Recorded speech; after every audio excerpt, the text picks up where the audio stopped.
I think the turnout today was fantastic. You see the rallies in the previous past have a small minuscule turnout. We had well over 350 people here voicing their concerns that they are fed up and sending a strong message to the Palaszczuk Labor government that they want action and change. Well, you just had to have a look at the crowd today. It was really a mix of everyday Townsvillians, people that, have a full-time job, or, they're contractors, they're nurses, teachers, saw people that work from Ergon even here. The fact is, these are just everyday people that have had enough with the fact that now that they've got to lock up their house like a fortress every night. And even when they do so, there's still the risk of youth criminals coming through the door at night. I moved back to Townsville after 30 years in Sydney. We got broken into on the 9th of May while we were asleep, and they stole thousands of dollars, my kids' PlayStation, other items, and both sets of keys to both my cars. One was a brand new Cherry, which I'd driven twice, and I still don't have the cars back, and that was the 9th of May. Hi, my name's Christine. My van and trailer was stolen on Mother's Day morning. Happy Mother's Day to me. He took it up the road and rolled it. The whole lot is completely trashed. I've lost my vehicle and it can't be replaced for 10 months. And the guy's out there still doing it. 15. My name's Brett Geisler. This is my wife Bev. Our family was pretty dramatically affected on the 5th of February 2 years ago when this beautiful young lady was taken from us in tragic circumstances involving a stolen car. I think all of you are probably aware of the situation. That matter's still before the courts and drags on and on and on, just like the enduring crime that drags on and on and on. And I really believe it is Russian roulette. It's not a matter of when, if somebody else is killed due to these criminals. It's just when. It could be any one of us on our way home this morning. I served for years on the Townsville Crime Committee. I've served on the Federal Crime Board. I've served on the State Youth Offender Accountability Board. I have put years of voluntary work in to helping this crime issue so that I would not be a victim. I became a victim. In July last year, I had my property with a German Shepherd in the back, a 6-foot fence, 2 locked doors, 2 locked gates. They still got in. They had the tools. They want to get in, they will get in. My keys were hidden. They snuck around whilst me and my children were asleep, and they found those hidden keys. So the onus has to stop being on the victim. We cannot victim blame. We can do everything possible and we will still be victims. I had 2 cars stolen that night. One was 7 months old. The other one was only 8 weeks old. 2 brand new cars. They went. They were both fully insured. Sounds fine. My car, I could not get a replacement for, with the excess and everything else. That cost me $10,000 on top of full insurance to lose my one car. My son's car, that was worse. He had a full loan on his. He'd only had that car 8 weeks. He ended up losing not only a car, he got a bill for having his car stolen due to his excess. I rang and reported my stolen car 6 times. I even got on the phone from 000 and Police Link. How do you know it's stolen? I was quizzed being a vigilante, reporting locations of my car being stolen. I did not get the support once it come to the point where my car was finally stolen, because everyone's will. The odds are, the amount of cars that are going through in Townsville, the odds are that everyone will have a stolen car at some point. I got a phone call at 4 o'clock that afternoon, my first contact, to say, hey, we found your car, it's on fire. What would you like us to do with it? The second car, that was kept out of existence for the first day. They pulled it out in the second day, and it's only a little four-seater, my son's was. They had 6 in that car. The police that pulled off the chase when there were 6 kids in that car, and they waved a machete at the police and they let them go on their way. That car caused havoc. I know of 4 cars that were rammed that night deliberately by my car. The 5th one, the guy died. That was kept out of the media. That was hushed. Our car killed an innocent person on the road. So I'm going to read something that I got sent today by someone who was in the crowd here with us. August 31st, 2022. My partner and I woke up at 4:30 a.m. to get ready for work to discover our house had been robbed and my car was missing from... Our car was missing from our driveway. Shock, fear, disgust and anger. I was raging, I was defeated, and everything we had worked so hard for was gone. The police arrived at about 11 a.m. to do fingerprinting and take my statement. By this time, I had names, photos of the 2 teenage boys who had done this, thanks to the power of social media and my front door camera. I didn't sleep for days. I was petrified they would come back for the rest of our things. I was petrified maybe next time I would wake up. The thought of them being in my home, at the foot of my bed, while I was asleep, is a disgusting feeling. Days of no sleep quickly turned into weeks. It made me sick to the point where I couldn't work, I couldn't function. I sought help from my doctor, but no medication or psychologist could stop the fear I had raging inside me, that these 2 teenage boys would come back. There was a 6-month wait for my car to be repaired. I struggled to work during this time without a vehicle. I was out of pocket thousands of dollars in repairs to my home, thousands of dollars in stolen property, thousands of dollars paid in insurance excess. I got no compensation for any of this. No support from the government, yet somehow these 2 teenage boys got to keep all of my belongings and got let off. With all a warning because they were only 14 and 15 years old. It is now June 17th, 2023. I'm still terrified. I don't sleep very well. I jump at every little noise. I'm pretty sure everyone can agree with that one. I'm constantly paranoid that they will come back, and it's only a matter of time before they do. Almost 10 months on, and I'm still trying to recover financially. I'm still trying to sleep more than 4 hours a night, and it's really tough. I'm emotionally and physically exhausted from carrying this fear around with me everywhere I go. Meanwhile, those 2 teenage boys roam the streets looking for their next 10-minute joyride. How many lives have to be ruined before the laws are changed? I don't want to live in fear anymore. I want these kids to be punished for what they are putting our community through. And I want a victim of crime payment or some sort of compensation to be introduced. Enough is enough. I'm just retired as the regional police chaplain for the Northern region, and I'm very much aware of all the kinds of things that have been happening. Just recently, some of these people who are nameless decided to raid my place and stole my car, threatened my son with a gun, and made everybody very unhappy in our house. Now, I know they retrieved my Mercedes and they picked up 3 kids. Those 3 kids are back on the street. That's really very sad, because ultimately all of you, and like myself, have paid out thousands and thousands of dollars for all the things that needed repairing and fixing because of some stupidity that they're allowed to happen. Hello, my name's Tracy. I was born and bred here in Townsville. I grew up in Garbett, where we locked nothing. We never locked a door. We had no screens on our windows at all. No one ever broke in or stole a thing back in that day. In 2013, my daughter's car was stolen. So this is how long this has all been going on for. Well over 10 years. No one has done a thing to stop this. In fact, it's snowballed now to such an extent, everybody's fearful of being broken into or their cars being stolen. The 8 kids jumped out of her Mazda 3 when it finally come to a stop on the road. One girl at 16 years old was charged, but of course she got let free because there was nowhere to put her at all. In 2017, I was actually caught up in an armed robbery inside a chemist. Being an adult, of course, he did get jail time for that, but not long. 2 years ago, a 30-year-old ice addict broke into my house. I literally ripped the security screen off the window, came into my bedroom while I was asleep, stole the charity money that I had been raising for a school, took whatever he could. On following up on what was happening with that person, he didn't appear in court on several occasions.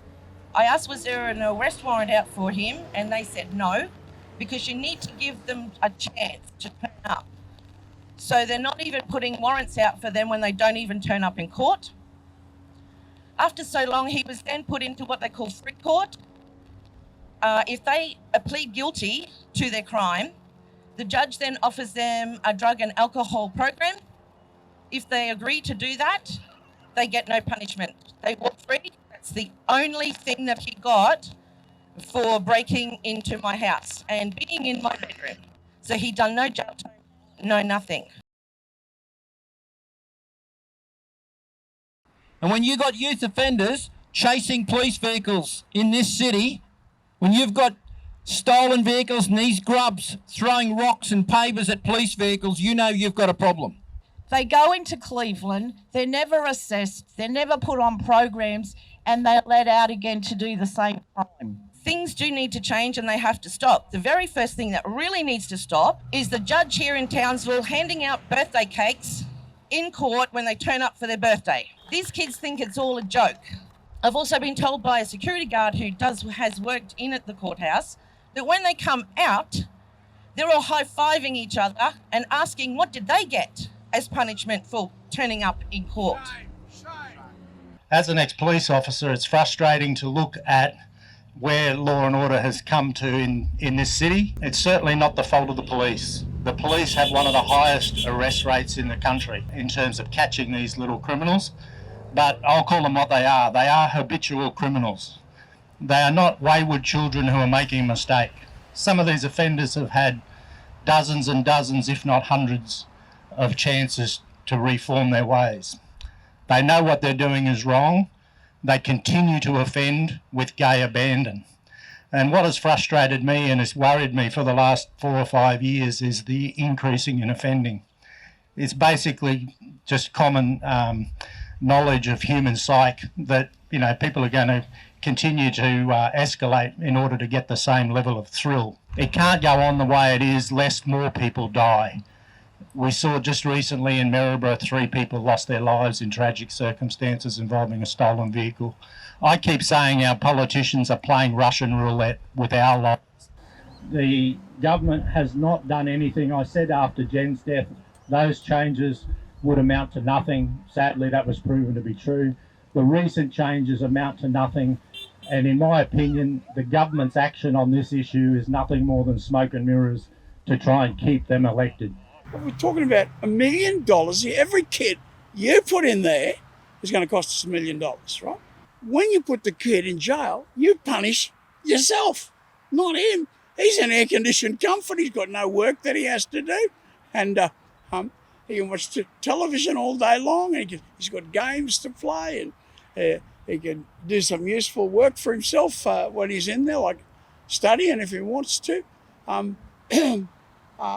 I just don't see that this comes in the category of punishment all that much. I'm older than anyone else here. I'm 78 years of age. That means I've been around for a long time. In my family's history, I can only remember being broken into twice in 120 years. Twice in 120 years. In the last year, there have been 1, 2, 3, 4, 5 break-ins. So 2 in 120 years and suddenly 5 in 1 year. So I don't need to be told by any newspapers or any politicians or anyone as to what's going on. I've suffered it myself. The first break-in that I know of in my family, I was at home and I was 8 years of age. And my parents had gone to the movies and I was to look after my little brother who was 5. And when this person broke into our house, I got out my air rifle. It was dark at night, so he couldn't see whether it was an air rifle or a 303. And I marched him out at gunpoint and said, "Don't come back." And my dad said he was very proud of me. We need to target programs to the younger generation. In my last year in the police, I spent a year working with juveniles in a police in schools project, and another police officer and I pioneered that project, and we had tremendous results. But there's a whole group of these kids that are just criminals, and people need to own up. The politicians need to stop all this soft on crime rhetoric, and they need to realise that our safety, the community's safety, comes before the rights of criminals. Jeff Toomby is an absolute pioneer in this space. He took his own time, money and property and created one of these places just outside of Townsville. The way he was funded was by state government funding Certificates 3 in agricultural processes. When the change of government happened after the Newman government finished up in Labor, the Palaszczuk government came in, they decided to cut the funding for those programs. And I think that what Jeff Toomby was doing was absolutely brilliant. Mate, we got a little grazing property just out here. It's only 20 k's out. And we set up a training centre there. We got approved from the council for a change of use to a training centre, and we went into debt with a lot of money. There's 15 air-conditioned rooms. There's a proper industrial kitchen. There's a ablution block, coal rooms, everything. It's a cattle property, and we got a lot of people just come to us themselves. Some come through employment agencies. Some come from out of prison, some come from Cleveland Detention Centre, and we run that for 4 years. And we found out that Certificate 3 in rural operations was the best. We had literacy and numeracy, and there were 16 units in Certificate 3.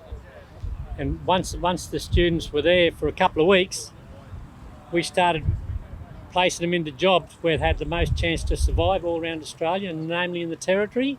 That went for 4 years with an 83% strike rate into jobs.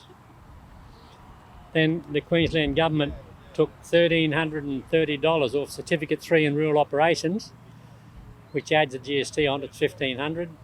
You got 15 people there, mate, we can't afford that. I did phone them on it in Brisbane, and they said, well, we thought agriculture's not so important anymore, so we're going to use that money for hospitality.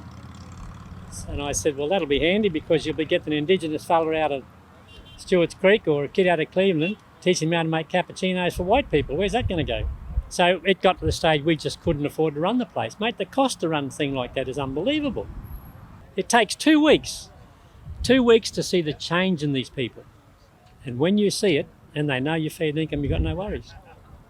They'll still challenge if you get a chance, but you can pull them up pretty quick.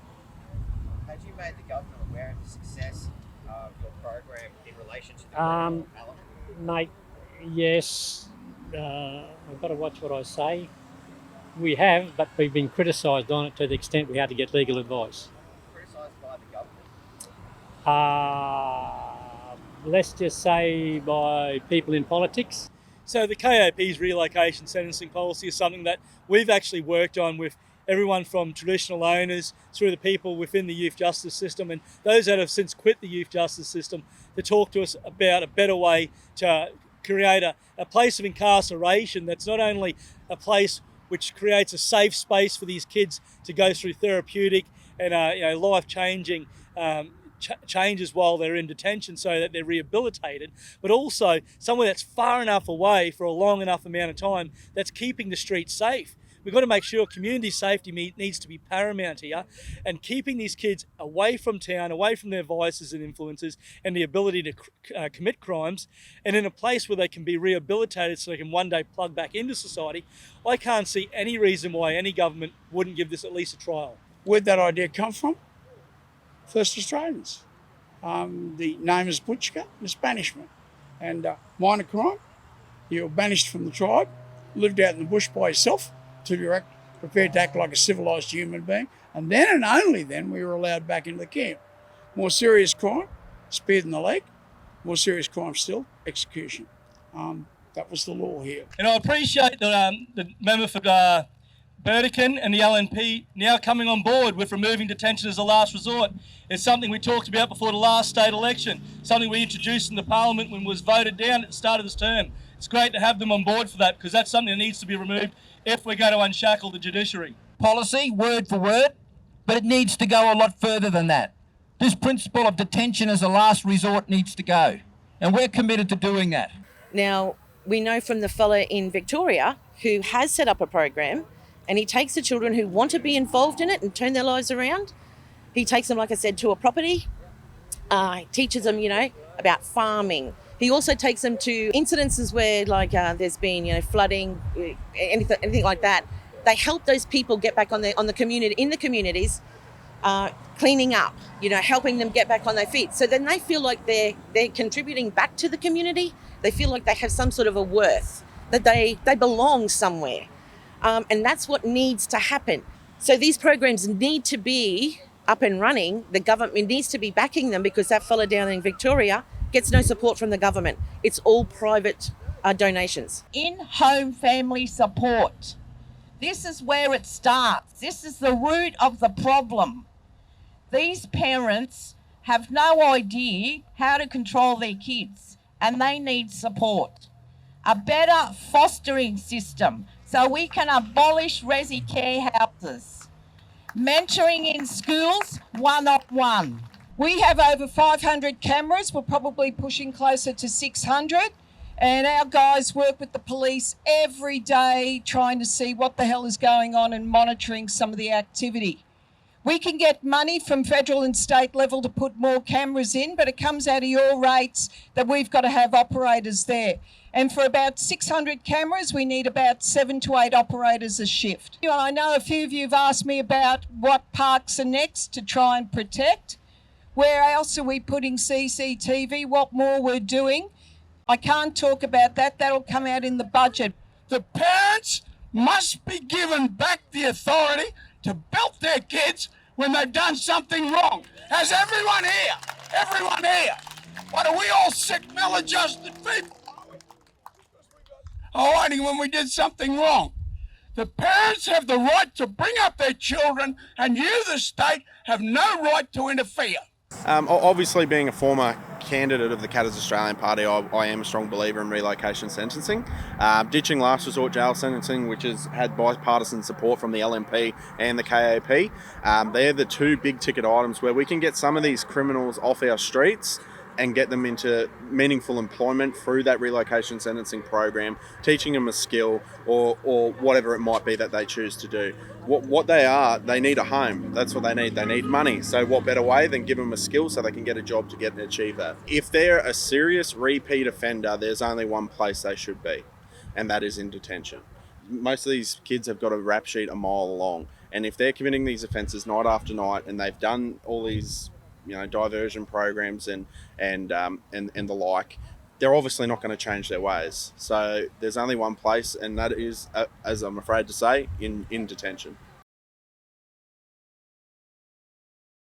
Representing the community is hard, but we'll stand up and continue to do it day in, day out until we get the legislative changes in this parliament. And to be fair, and I'll be honest to you, ladies and gentlemen, I don't see a change before the next state election. They had a chance a few months ago, and they undercooked that chook. Your 3 local members aren't here today, not because they're busy. It's because they know that they can't get their government to change the legislation that is needed to pull this crime up. All this Labor government is doing is flushing money down the toilet. The Labor government is wasting so much money on pointless programs that have achieved nothing. Resi care providers, churches, non-for-profits, Indigenous organisations with no accountability, no evaluations to the success of any of these programs. Resi care is an expensive disaster at a cost of $56 million a year. One child costs $1.5 million a year for round-the-clock government care. It's like a bidding war for these organisations, and the kids are put up for auction like cattle. I will be your voice in the Queensland Parliament, and I will take your message back to the Premier of this state, because your 3 local members certainly are not. If they were, they'd be here today, but they're not. I asked a question this week in the Parliament about the youth offender who's been charged 8 times in 6 weeks. Premier, what are you doing about that? Oh, we're acting. We got it all under control. Well, no, you haven't, Premier. And if those 3 local members are not getting the message from this rally here today that they need to get off their backsides and start representing you, then in the next election, they'll be showing the door. The politicians, bump their gums, say all of this, get it out there, but nothing changes. Like I said, my daughter's car was stolen in 2013. That's 10 years ago. It's snowballed since then. It's got worse. Nothing's changed. They've implemented nothing to stop this. and what they have implemented is not working. I think it's because we're 1,500 kilometres away. They've got millions of people in Brisbane that they've got to cater to, you know. So I think they see us as 100,000 people, and I feel as if we're a minority. We are a minority in a regional sense. So our 100,000 voices don't really matter to their millions down there in southeast Queensland. I would say one of their most senior local figures was Mayor Jenny Hill.